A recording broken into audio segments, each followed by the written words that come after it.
Bueno, vamos hoy día a compartir el Salmo capítulo 34. Le pusimos este título, Desde la experiencia personal a la enseñanza compartida. Es un salmo muy interesante, conocido, muy citado, textos a veces muy memorizados, y la verdad que me gustó mucho cómo el salmista aquí plantea su experiencia. Podríamos decir que el testimonio de vida, el testimonio personal, ¿cierto?, a menudo es una forma poderosa de compartir la verdad de Dios. Y eso ha sido usado por mucha gente, y la gran mayoría del pueblo cristiano evangélico se caracteriza no solo por compartir la palabra, sino que su propia experiencia. Ahora, la debilidad es que a veces tiene que haber un equilibrio, ¿cierto?, la palabra de Dios con la experiencia. Pero es una fuerza inspiradora la que nos lleva a compartir de las verdades de Dios desde la experiencia personal. Y eso creo que es vital, ¿cierto?, desde la experiencia personal. Compartir desde la experiencia tiene un doble mérito que la transmisión de meros conceptos. Es decir, uno a veces tiene la bendición, ¿cierto?, de aprender verdades, de memorizar textos, retener pasajes de la Escritura, enseñanzas, capítulos, pero el doble mérito es que se hace desde la base de la experiencia. No es un concepto a otro concepto, ¿cierto? No es de la mente a otra mente, sino que es de la experiencia al espíritu. Solo quien ha aplicado en su propia vida puede recomendar lo que funciona y lo que no funciona. Y eso también es importante.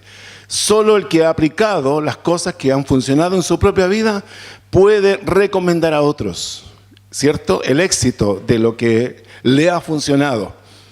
Y yo diría que los pastores y los maestros tienen la bendición de destrabar aquellos principios bíblicos que no siempre funcionan. A veces generalizamos y pensamos que en todo va a funcionar, pero hay hermanos que dicen, no, a mí no me funciona, yo quiero que usted me lo explique mejor.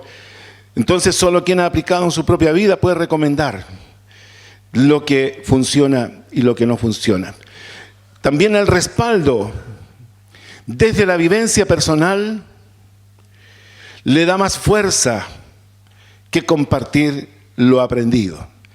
Es decir, cuando uno ha tenido una experiencia con Dios, una experiencia de transformación, cuando uno le encuentra la explicación en la palabra, en la teología, ¿cierto?, eso le da una doble fuerza a las verdades bíblicas.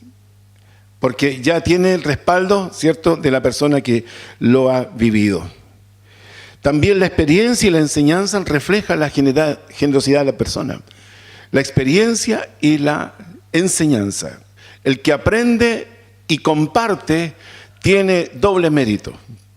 No sé si se entiende. Doble mérito porque habla de su generosidad. Por ejemplo,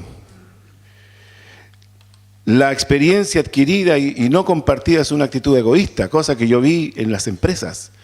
A veces hay personas que se empoderan de una función, de un cargo dentro de una empresa y no le enseñan a nadie porque ese conocimiento que él tiene le da cierta seguridad, ¿cierto? A mí no me van a reemplazar porque lo que yo sé de esto no lo sabe nadie más. Entonces hay personas que son muy celosas, no cuentan, no comparten, no enseñan. Hay otros que no, ¿cierto? Confían y cuando llega una persona nueva a una empresa, la integran, le dicen cómo son las cosas, porque a veces vienen personas recién tituladas, muchas veces profesionales recién graduados, y llegan al mundo laboral y piensan que ellos la saben toda. Entonces ahí viene uno y le dice, mira, jovencito, una cosa es la universidad y otra cosa es lo que tú vas a vivir aquí. Y eso tienen la generosidad de insertarles en un proceso amigable, de un acompañamiento, como un coaching para que a esa persona le vaya bien en la empresa. Y eso es algo muy, muy meritorio. también esto habla bien de aquellos que se abren generosamente para enseñar las lecciones de vida a otros. Hay personas que tienen la tendencia siempre a aconsejar a otros, a los que están bajo su influencia, bajo su cuidado. Y creo que las verdades debemos transmitirlas. ¿Y cuántos de nosotros hemos vivido principios de vida que nos transmitieron nuestros padres, ¿cierto? Ejemplos o frases o eslogan, ¿cierto? Que a veces sabemos que esos son propios de la familia donde yo estoy. Podríamos citar, por ejemplo, frases como decir, cuidado con lo que dices, no confíes en todas las personas inmediatamente, espera un poco antes de hablar. Y cosas como esa se van incorporando en nuestra vida y eso uno también tiende a compartirlo. Pero cuando llegamos al conocimiento del Señor, la palabra de Dios comienza a tomar, yo diría, un espacio pero tremendo en lo que es nuestra vida, nuestra forma de vivir. Fíjese que esta mañana estuve viendo acerca de un programa dedicado a Martín Lutero. Y se hablaba de que Martín Lutero fue un monje, ¿cierto?, agustino, que empezó a encontrar que las indulgencias eran demasiado caras para el pueblo. Venta de indulgencias de la Iglesia Católica. Entonces él se rebela contra eso y inicia un movimiento de protesta. Pero cuando lo confrontan, él comienza a darse cuenta además de que esto no era un cambio simplemente de una estrategia que le hacía mal a la imagen de la iglesia, sino que perjudicaba también enormemente al pueblo, a la gente. Entonces él fue increpado para que abandone esa posición y él, en vez de abandonarlo, comienza a meterse más en la Biblia y se da cuenta de que la teología estaba mal planteada. Y producto de esto lo excomulgan y queda fuera de la Iglesia Católica. Un duque, algo así, alemán, entre comillas, lo secuestra y se lo lleva lejos y en ese castillo lo protege, castillo fuerte, el himno. En ese castillo él está algunos años traduciendo la Biblia del latín al alemán.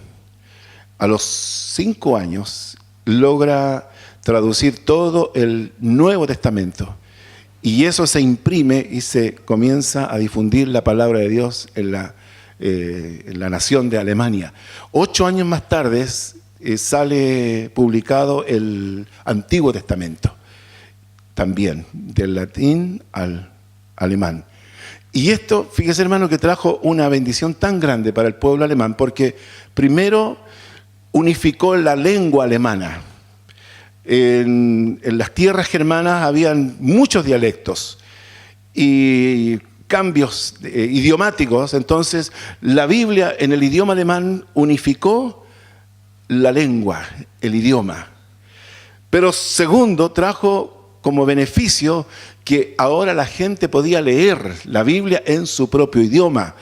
Porque para leer la Biblia usted tenía que saber latín, y para saber latín tenía que entrar al convento o al seminario y estar allí varios años, y cuando usted se recibía de sacerdote o de cura, recién podía usted comenzar a leer la Biblia en el latín, pero la gente estaba excluida de eso.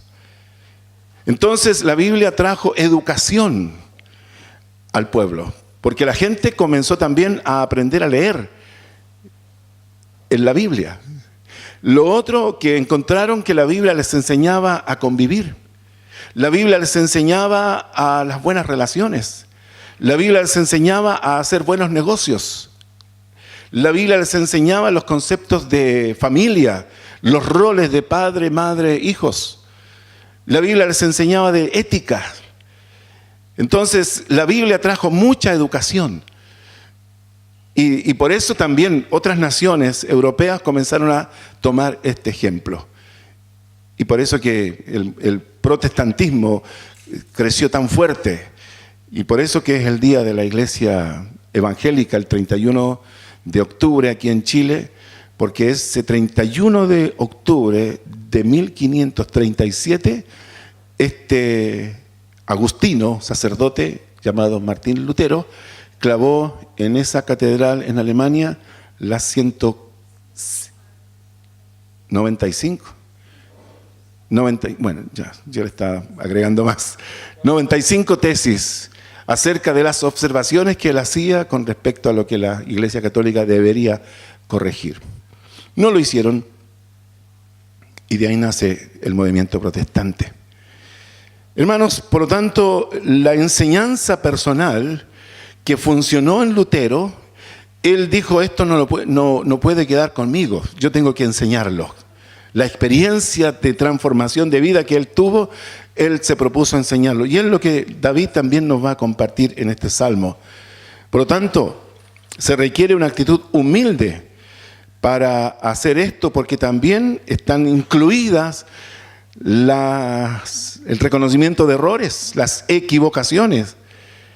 También está incluida la honestidad para reconocer las cosas que no siempre fueron exitosas. Este salmo de David fue escrito en circunstancias muy adversas.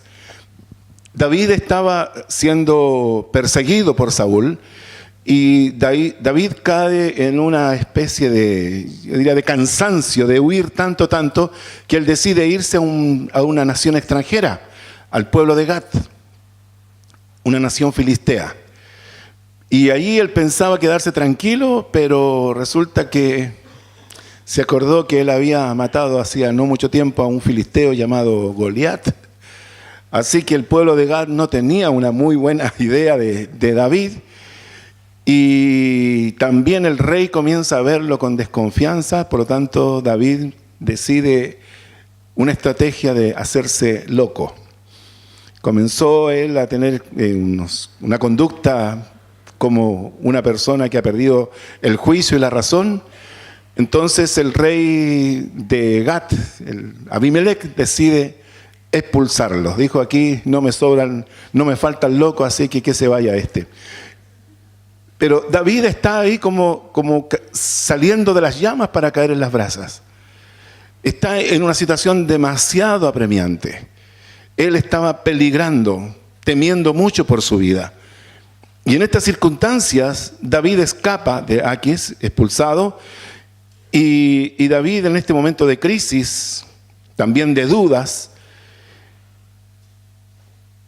experimenta la gracia salvadora de Dios. Por lo tanto, hermanos, cuando pasamos por situaciones extremas, es cuando realmente experimentamos los mejores momentos con Dios.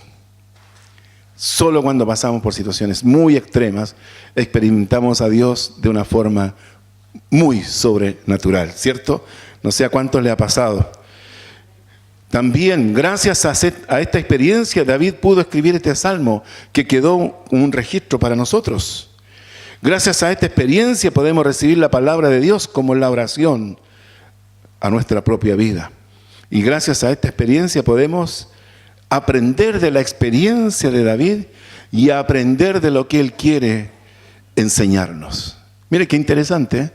Aprender de lo que experimentó David en el momento de crisis, pero también aprender de lo que David saca como conclusión, como enseñanza que él quiere transmitirnos.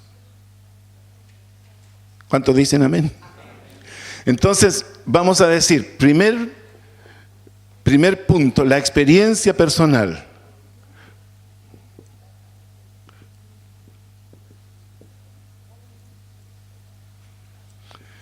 Del 1 al 10.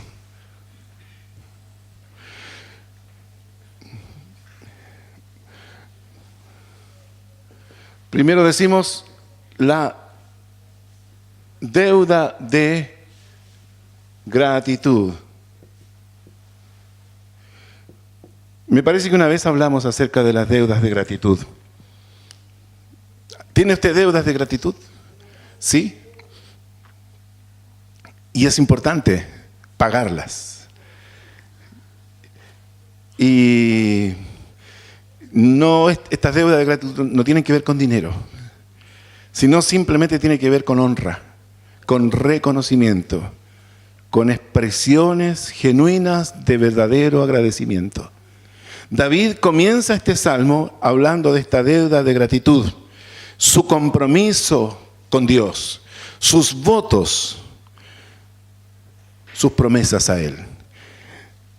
Dice Él, bendeciré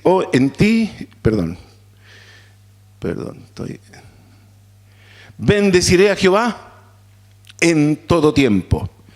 Entonces la primera deuda, bendecir a Dios en todo tiempo. En todo tiempo. En tiempo de verano, tiempo de invierno. Tiempo de otoño, tiempo de primavera. Tiempos fríos, tiempos cálidos. Tiempos de abundancia, tiempos de escasez. Tiempos difíciles, tiempos de paz. Tiempos de celebraciones, tiempos de lutos. Todo tiene su tiempo, dice Eclesiastés. Y en todo ese tiempo, David dice, en todo tiempo yo bendeciré a Dios. En los momentos amargos, en los momentos de opresión, en los momentos de persecución, en los momentos de enfermedad, en los momentos de miseria y de escasez, en todo tiempo. ¡Qué tremendo! Esa es su experiencia. Él hace esos votos, bendecir al Señor en todo tiempo, y su alabanza estará de continuo en mi boca. Entonces, bendecir con su boca. No es lo mismo sentir que hacerlo, ¿cierto? Hay personas que dicen siento o no siento, o lo tienen muy privado. Esto es muy íntimo mío, ¿cierto? Pero David dice, no, yo bendeciré a Jehová en todo tiempo y su alabanza estará de continuo. Continuamente en mi boca. Es decir, la gratitud no es algo que debe estar solo en el corazón, se debe transmitir, ¿cierto? Se debe traspasar al lenguaje, a las expresiones, al canto, a las oraciones, a los himnos. Hermano, no sé cuántos pueden ustedes dividir. ¿Cuántas oraciones de acción de gracia hace usted versus cuántas oraciones de peticiones hace usted? Y tal vez usted, como muchos, estamos más enfocados en las oraciones de peticiones que en las de acción de gracias. Hermano, pero Dios sabe lo que yo necesito. Así que un acto de fe es adorar al Señor en todo tiempo. Y hacerlo, ¿cierto? Demostrativamente. No es algo para mí, es algo que yo debo hacerlo, exteriorizarlo, manifestarlo. No en silencio, sino que se escuche en la tierra y en el cielo. Sí, tiene que escucharse su alabanza de continuo en su boca. Tiene que escucharlo el infierno, los demonios, también los ángeles. Aleluya. Y todos deben escuchar que usted es una persona agradecida de Dios y que está dispuesta a bendecir al Señor en todo tiempo. Se gloriará en Él. Dice el versículo 2, en Jehová se gloriará mi alma. Quisiera que miráramos lo que quiere decir esto. No es una jactancia, sino que es una expresión que va mucho más allá. En Jeremías capítulo 9, versículo 23 dice, así dijo Jehová, no se alabe el sabio en su sabiduría, ni en su valentía se alabe el valiente, ni el rico se alabe en sus riquezas, mas alábese en esto el que se hubiere de alabar, en entenderme y conocerme, que yo soy Jehová, que hago misericordia, juicio y justicia en la tierra, porque estas cosas quiero, dice Jehová. Él dice, yo me glorío en que le conozco. Me glorío en que yo, aleluya, tengo una relación de experiencia con Él. Eso es lo que dice. David nos está gloriando en sus hazañas guerreras, nos está gloriando en su valentía. En ninguna de esas cosas. ¿En qué se está gloriando? En que lo conoce y lo entiende. Es una persona que llegó a conocer el corazón de Dios. Oiga, hermanos. Y en eso se gloría. La jactancia humilde del que lo entiende y lo conoce. Saber que Él es nuestra justicia, que Él es nuestra misericordia, que Él es nuestro juicio. Comprender quién es Dios. ¿Qué hace Dios? Conocerle de manera personal. Wow. Cambia, ¿cierto? El sentido. No es una jactancia vacía, ¿cierto? O arrogante, sino que es la jactancia del que ha experimentado esa gloria tan maravillosa de Dios, esa misericordia, esa fidelidad de Dios. Hermanos, los que han tenido esta experiencia pueden jactarse sin pecar de arrogantes en la fidelidad de Dios, en la gracia de Dios, en el amor de Dios. Y eso nos está hablando David, se gloriará. Y lo cuarto es acompáñenme.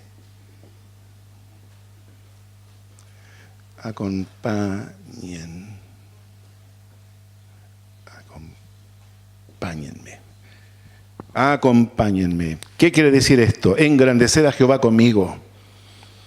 Exaltemos a una su nombre. Convoca a otros. Él contagia su experiencia con otros. Quiere que otros se le sumen.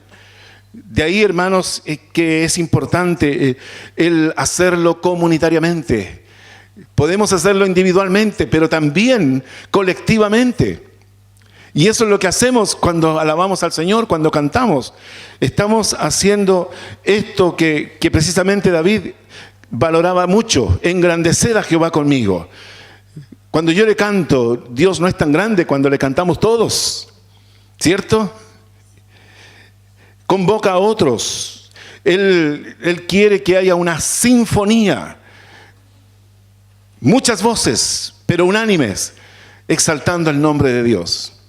Esa sinfonía, es decir, todos los que comparten o tienen la experiencia común de haber experimentado la gracia de Dios. Wow. Un puro amén. No, ni un aleluya, pero está bien. Pero dígame si no es así. David dice, esto no es solo mi experiencia personal, es la de otros, por lo tanto yo invito a esos otros a que juntos alabemos al Señor, engrandeced a Jehová conmigo y exaltemos a una su nombre. La iglesia es la que ministra a Dios, la iglesia unida es la que puede alzar, ¿cierto?, distintos matices, tonos, ¿cierto?, timbres de voz, pero todos a una sola voz, exaltar el nombre del Señor. Wow. Seguimos. Dijimos, la deuda de gratitud. Borramos aquí. Y ponemos ahora las razones. ¿Por qué tengo gratitud? Por encontrar ayuda en Él. Del 4 al 6. Esto es del 1 al 3. Ya. Encontrar ayuda en Él. ¿Qué dice?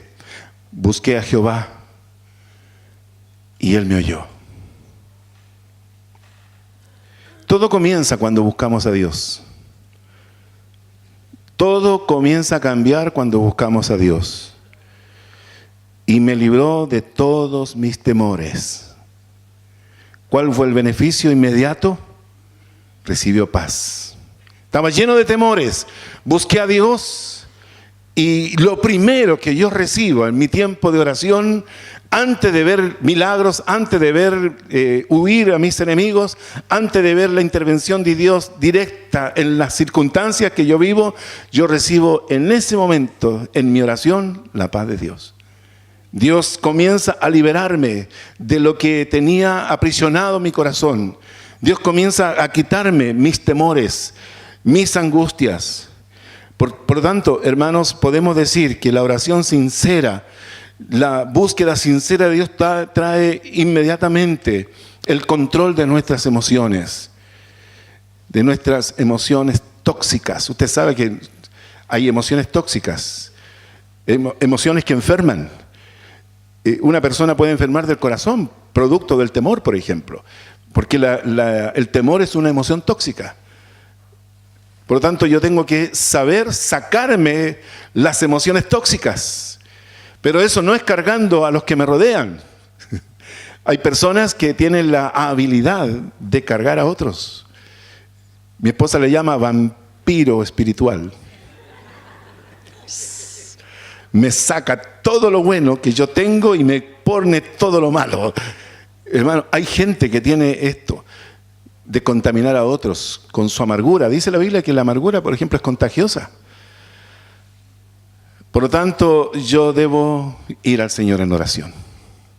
No contaminar al que está a mi lado, sino que ir al Señor en oración y decir, Señor, yo estoy con esta emoción tóxica. Tengo mucho temor. Y cuando yo comienzo a manifestarle esos temores, le temo a la oscuridad, Señor. Le temo al fin de mes porque no sé si voy a sacar sueldo. Le temo a mi suegra que... etcétera. Tantos temores que tienen las personas.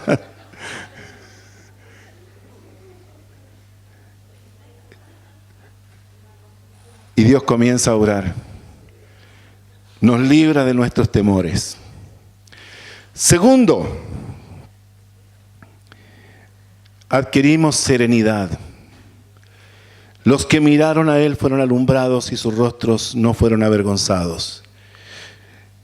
Esta expresión de fueron alumbrados significa que sus rostros quedaron radiantes. Cuando usted comienza a orar, tal vez comienza con mucha tristeza, aflicción. Pero ¿cómo se levanta de la oración? El rostro radiante. ¿Qué ocurrió? Dios le visitó, Dios le tocó, Dios le animó, Dios le hizo sentir su presencia. Dios le dio un abrazo o el Señor puso una palabra en su corazón de esperanza. No sé, hermanos, pero lo que sí sé es que los que se apoyan en Él, los que miran a Él, siempre recibirán esto de tener un rostro radiante. Y también Dios quita la vergüenza. Dios toma aquellos pecados que nosotros le entregamos a Él y ya dejamos de sentirnos avergonzados. En realidad, hermanos, la confesión produce ese gran efecto glorioso de sacarnos la vergüenza. Porque tomamos por fe el perdón de Dios y decimos, Señor, si tú me perdonaste, yo ahora puedo mirar a los demás con mi, ¿cierto?, de frente, sin vergüenza alguna. Y también dice, este pobre clamó y le oyó Jehová y lo libró de todas sus angustias.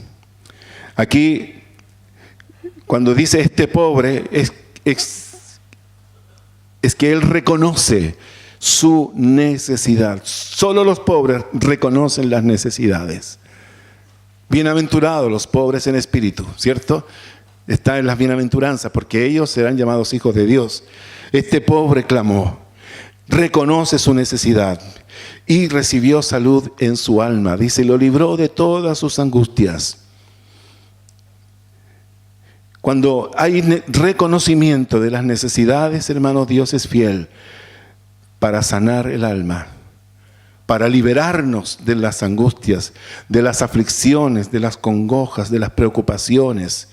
Fíjese que la palabra angustia tiene su raíz en angosto o escaso. Es decir, habla de pobreza. Lo angosto, lo limitado, lo pequeño. Entonces, cuando nosotros clamamos a Dios, Dios nos cambia la mentalidad de pobreza extrema para llevarnos a una mentalidad de fe, de esperar, de que Dios puede cambiar realidades, de que Dios puede bendecirnos, sacarnos de ese estado de enfermedad del alma. Seguimos. Número 3. Por encontrar protección. Protección. Versículo 7. Aquí dice: el ángel de Jehová acampa alrededor de los que le temen y los defiende. Qué hermoso es saber esto, que el ángel del Señor acampa. Donde tú estás, Él pone su campamento. Donde tú vayas, Él pone su campamento, cerquita de ti, para defenderte. Leí en un libro El rastro del ave salvaje, así se llama el libro. El autor es Mark Batterson. No sé si llegará algún día aquí a las librerías, pero este libro plantea algo que yo lo llamé, no sé, como que me hizo pensar. Él dice: ¿bostezan los ángeles? ¿Se ha preguntado usted alguna vez eso, si bostezan los ángeles? Ah, usted cree que no, pero este autor dice que sí. Dice que bostezan de aburridos, porque no hay hermanos que se la jueguen, no hay hermanos que tomen desafíos, no hay hermanos que sean apasionados en la obra de Dios, no hay hermanos que quieran ir a las puertas del infierno a predicar el evangelio. Por lo tanto, el enemigo no tiene de qué atacarles, por lo tanto, el ángel no tiene trabajo, porque ese hermano está en una posición demasiado segura, demasiado atrincherado. Entonces ese ángel bosteza de aburrido. Hermanos, que el ángel del Señor tenga mucho trabajo con usted, que tenga mucho trabajo, porque Él defiende y acampa alrededor de los que están en peligro permanente. Está cerca siempre de los que inquietan al enemigo. Están en los que sirven a Dios. El ángel defiende a los que avanzan, a los que conquistan. Esos tienen al ángel de Jehová permanentemente ocupado, sin descanso. No deben temer esto. Debemos tomarlo, porque en realidad el Señor acampa a su alrededor y le defiende.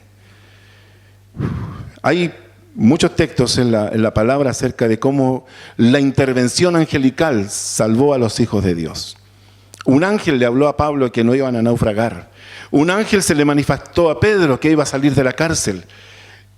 Un ángel le habló a Cornelio que tendría que mandar a llamar a uno que estaba en la casa de una persona que tendría que invitarle a que le predique el evangelio. Un ángel le habló a Gedeón, varón esforzado y valiente. El ángel de Jehová habló con Abraham también.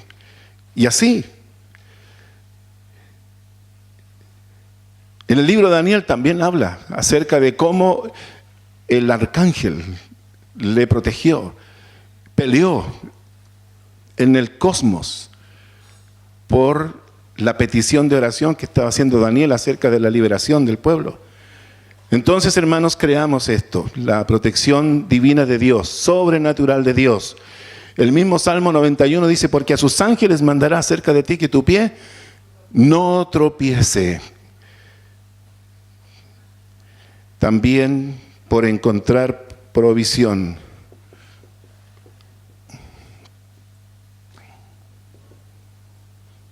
provisión. Por encontrar provisión, versículos 8 al 10.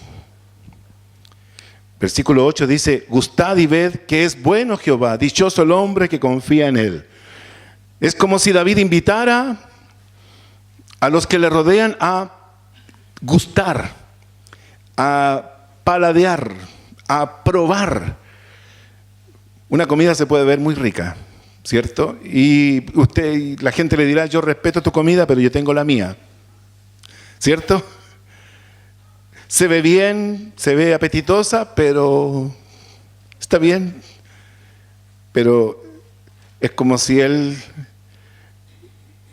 rey David quisiera tomar la cuchara y decirle: pruébalo, pruébalo. Estás viéndolo, pero no lo has probado. Comienza a probarlo, experimenta en tu propia persona la bondad de Dios. Son dichosos los que confían plenamente en Él. Dice: temed a Jehová vosotros sus santos, pues nada falta a los que le temen. El temor a Dios permite un acceso a disfrutar de las promesas de Dios y de la provisión generosa y abundante de Dios.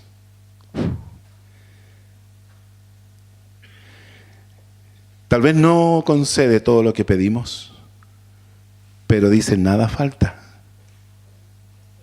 Nada falta a los que le temen. Tal vez usted no tiene todos sus gustos, todo lo que usted quisiera, la marca, ¿cierto? En tal o cual prenda, tal o cual cosa, o tal o cual televisor, o tal o cual teléfono, pero sin embargo, la Biblia dice que nada le falta a los que le temen. Uno a veces dice: Señor, quisiera esto, pero el Señor le dice: ¿te falta algo? Es diferente, ¿cierto? Dios es fiel. Su palabra dice: nada falta a los que le temen. Su provisión es abundante y generosa. Dice: los leoncillos necesitan y tienen hambre, pero los que buscan a Jehová no tendrán falta de ningún bien. Y este texto habla acerca de disfrutar la provisión de Dios tan generosa y abundante. Sus hijos gozan del cuidado especial de Dios por sobre el resto de las criaturas. Los leoncillos son animales, ¿cierto? Son depredadores. Pero sin embargo Dios dice: ellos se buscarán su propia comida. Ya les he dado mi instinto, pero a ti nada te faltará. Nada te faltará. Los que buscan a Jehová no tendrán falta de ningún bien. Hermano, tienes que ser un buscador de Él, un buscador de su presencia, un buscador de su espíritu, un buscador de su rostro.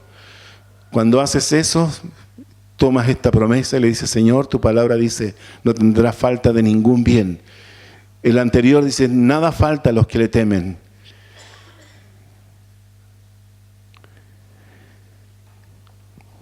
Y aquí termina la experiencia personal. Vamos ahora a la enseñanza. Que David quiere que nosotros aprendamos de todo este tiempo difícil. Entonces, número 2, la enseñanza compartida.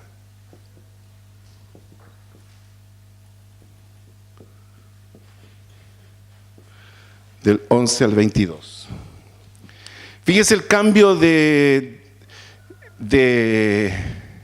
relato que hace David en este salmo. Comienza a cambiar, dice: venid, hijos, oídme, el temor de Jehová os enseñaré. El deseo de David es enseñar. Él dice: vengan, hijos. Está tomando una posición paternal.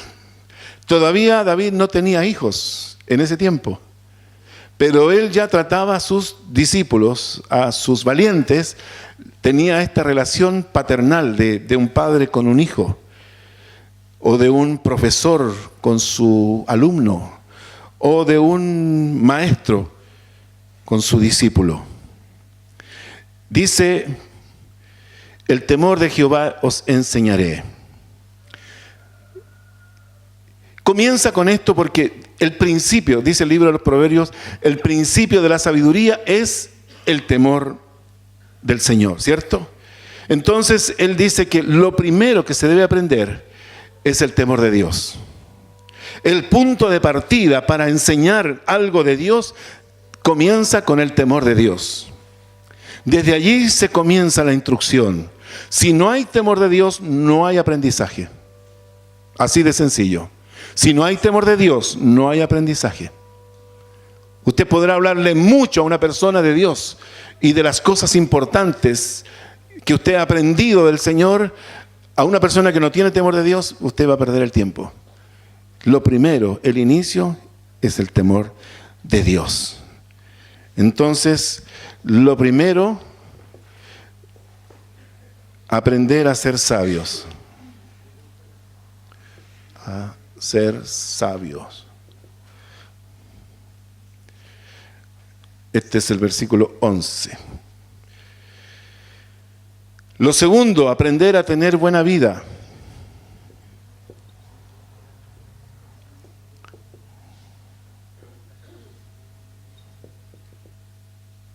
Buena vida, 12 al 14. Buena vida. ¿Quién es el hombre que desea vida, que desea muchos días para ver el bien? Él está haciendo la pregunta, ¿quién no desea tener una larga vida y una buena vida? Una persona, dos, tres. Wow. Wow. Yo creo que este es el deseo de todos, ¿cierto? En general. Nadie quiere irse muy temprano de esta tierra, ¿cierto? De esta vida. Nadie quiere irse muy temprano. Yo por lo menos creo que es demasiado temprano para mí, ¿cierto? Falta mucho todavía.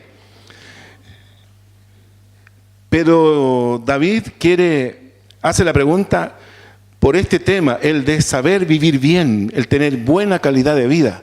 Un comentario hablaba de que esto apuntaba a cómo ser feliz. ¿Cómo ser feliz?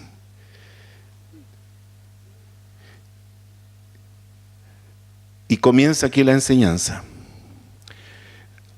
Aprender a tener buena vida. ¿Qué sería lo primero? Refrene su lengua.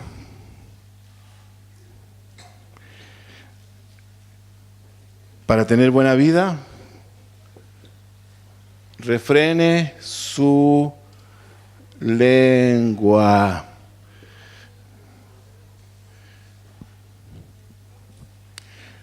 Tome control de lo que dice.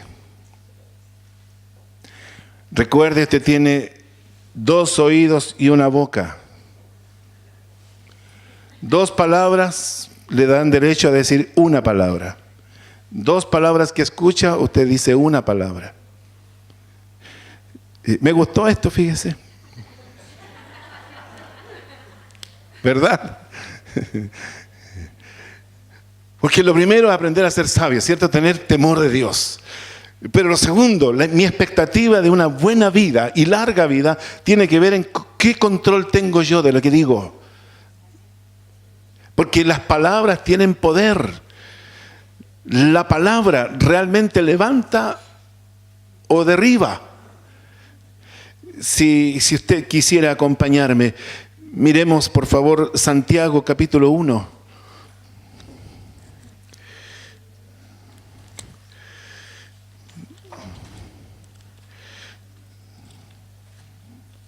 Santiago 1, 26.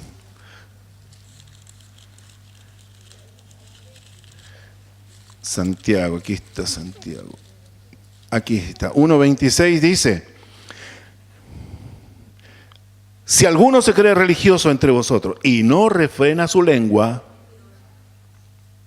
sino que engaña su corazón, la religión de tal es vana. Capítulo 3, parece que Santiago conocía un poquito la naturaleza. Versículo 12, dice: hermanos míos, ¿puede acaso la higuera producir aceitunas o la vid higos? Así también, ninguna fuente puede dar agua salada y dulce. ¿Sí? ¿Quién es sabio y entendido entre vosotros? Muestre por su buena conducta, por la buena conducta, sus obras en sana mansedumbre. Versículo 2. Capítulo 3, versículo 2. Porque todos ofendemos muchas veces. Si alguno no ofende en palabra, este es varón perfecto, capaz también de refrenar todo el cuerpo. Si alguna no ofende en palabra, esta es varona perfecta. No dice, pero igual yo creo que va para los dos, ¿cierto? Entonces, ¿usted quiere ser varona perfecta? Aquí nosotros ponemos freno en la boca de los caballos para que nos obedezcan y dirigimos así todo su cuerpo. Mirad también las naves, aunque tan grandes y llevadas de impetuosos vientos, son gobernadas con un pequeño timón por donde el que las gobierna quiere. Así también la lengua es un miembro pequeño, pero se jacta de grandes cosas. He aquí cuán grande bosque enciende un pequeño fuego. Y la lengua es un fuego, un mundo de maldad. La lengua está puesta entre nuestros miembros y contamina todo el cuerpo e inflama la rueda de la creación, y ella misma es inflamada por el infierno.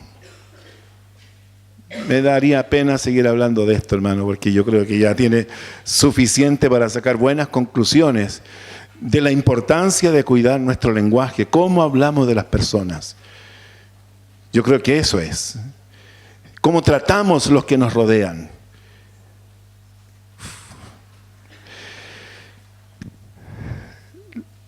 Lo otro es apartarse del mal. Versículo 14 dice: apártate del mal y haz el bien. Busca la paz y síguela. Fíjese que aquí hay algo interesante en este texto. Dice: apártate del mal, pero no para que quede en la ociosidad, sino haz el bien. Las dos cosas simultáneas: apartarse del mal y hacer el bien. Qué importante es ser personas que vivamos apartadas del mal, pero haciendo el bien. No la abstinencia de hacer las cosas que Dios espera que hagamos. Y lo otro es aprender a ser personas pacíficas. Busque la paz y síguela. Pacificadores, bienaventurados son los pacificadores, porque ellos verán a Dios. Lo tercero, aprender a descansar en Dios, a descansar en Dios. Este es versículo 15. ¿Qué dice? Los ojos de Jehová están sobre los justos y atentos sus oídos al clamor de ellos. Aprenda esto. Los ojos del Señor están siempre, y los oídos siempre, oyendo y mirando. Es como es como esas madres aprensivas que ven a sus hijos y están pendientes de lo que están haciendo. Están mirándolos y están oyéndolos. ¿Dónde está el hijo? ¿Dónde se fue? ¿Qué está haciendo? Así es Dios con nosotros. Él está allí permanentemente preocupado de nosotros. Como el Padre, Él jamás pierde el control de lo que a usted le suceda. Nunca pierde el control de lo que a usted le ocurre. Están siempre su mirada sobre usted y sus oídos atentos para escucharle. Por lo tanto, descanse. Aprenda a descansar en Dios. Relájese. Aprenda a esperar en su justicia. 4. Aprender a esperar en su justicia.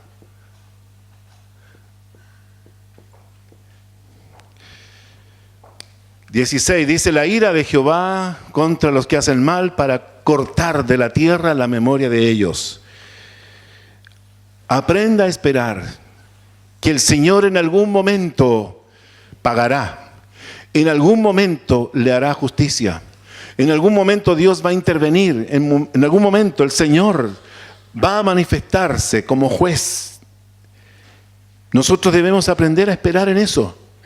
Que la ira de Dios en algún momento se va a manifestar. Número 5, aprenda a orar con fe.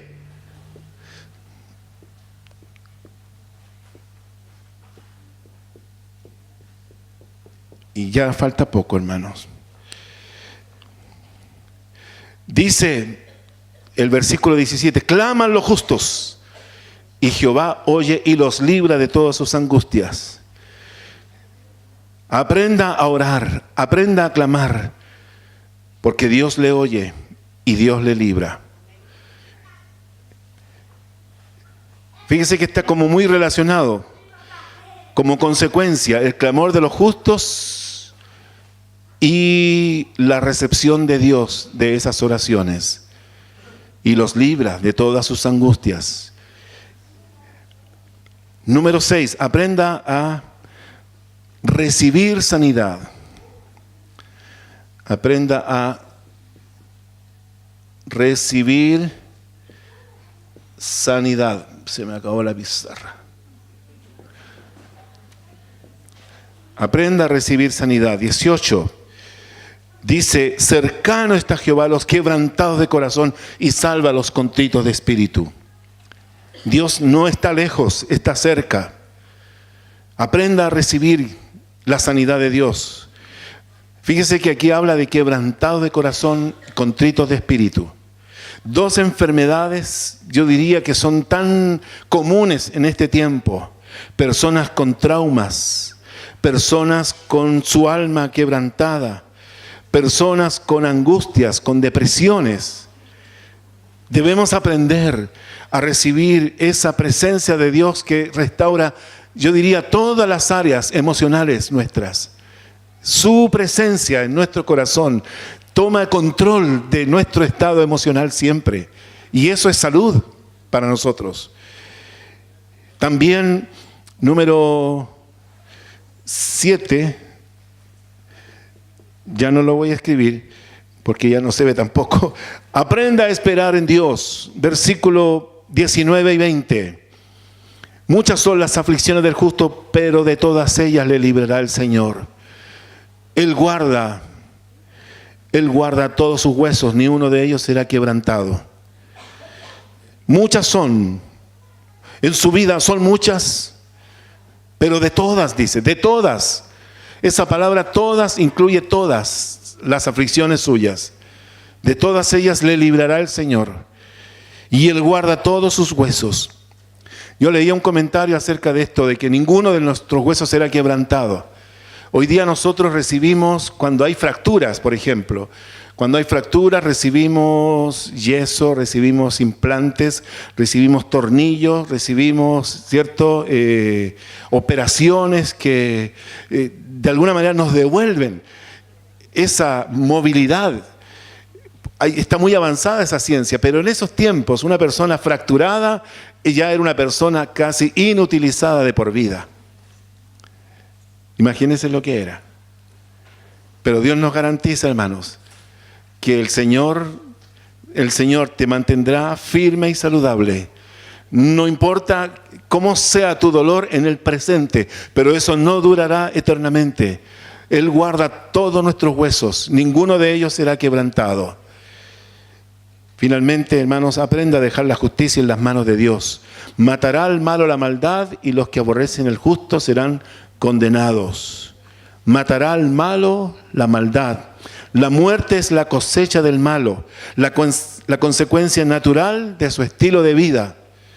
Aprenda a demandar y a confiar. Hermanos, yo les he explicado esto y creo que funciona. Antiguamente existían las imprecaciones, que eran oraciones deseando el mal del enemigo. Pero en el tiempo de la gracia ya no vemos más en el Nuevo Testamento imprecaciones. Pero sí, en Romanos 12 dice la palabra: mía es la venganza, yo pagaré, dice el Señor. Él es nuestro juez. Toda situación injusta, usted recopile los antecedentes y le dice: Señor, lo demando, la demando, los demando delante de ti. Tú eres mi juez. Tú lo haces, Señor. Yo creo que tú eres juez. No sé cómo lo harás, no deseo el mal de estas personas, pero yo estoy sufriendo en este momento y los demando delante de ti. Él es juez justo. Mata al malo la maldad y los que aborrecen al justo serán condenados. Y finalmente, aprenda a confiar en el plan redentor de Dios, que dice: Jehová redime el alma de sus siervos y no serán condenados cuantos en él confían. Redimir significa rescatar pagando un precio. La obra de Cristo, la obra del Señor Jesucristo es el plan redentor de nuestras vidas.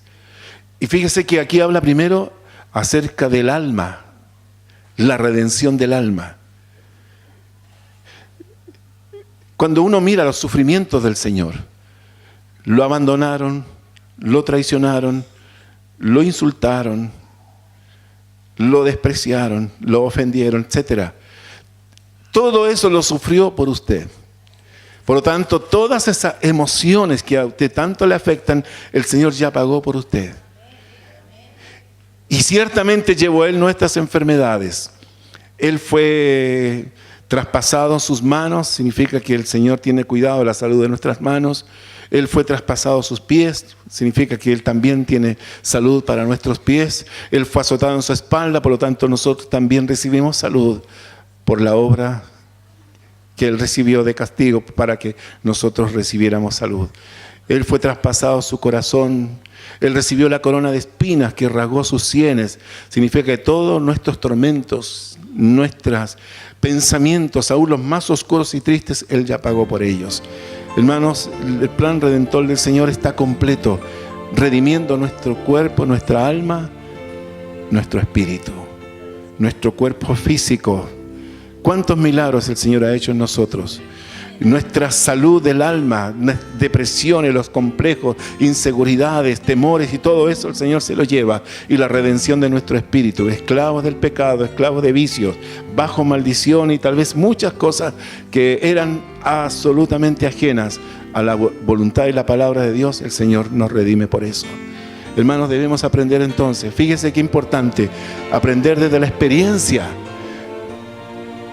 De la experiencia personal, aprender a ser sabios, el temor de Dios, aprender a tener buena vida, refrenando su lengua y todo lo demás, aprender a descansar en el Señor, aprender a esperar en su justicia, aprender a orar con fe, aprender a recibir sanidad y también aprender a esperar en Dios, aprender a dejar la justicia en las manos de Dios y a conocer su plan redentor. Su plan redentor. Oremos un momento. Señor, te doy gracias por el trato tan personal que tú haces con nosotros. Cada uno de nosotros tiene su historia, tiene su experiencia contigo. Cada uno de nosotros, Señor, ha aprendido a conocerte en alguna dimensión. Pero qué bueno es, Señor, no solamente quedarnos con esto, sino transmitirlo a otros. Hay un alto costo, Señor, cuando las personas aprenden por la vía del dolor.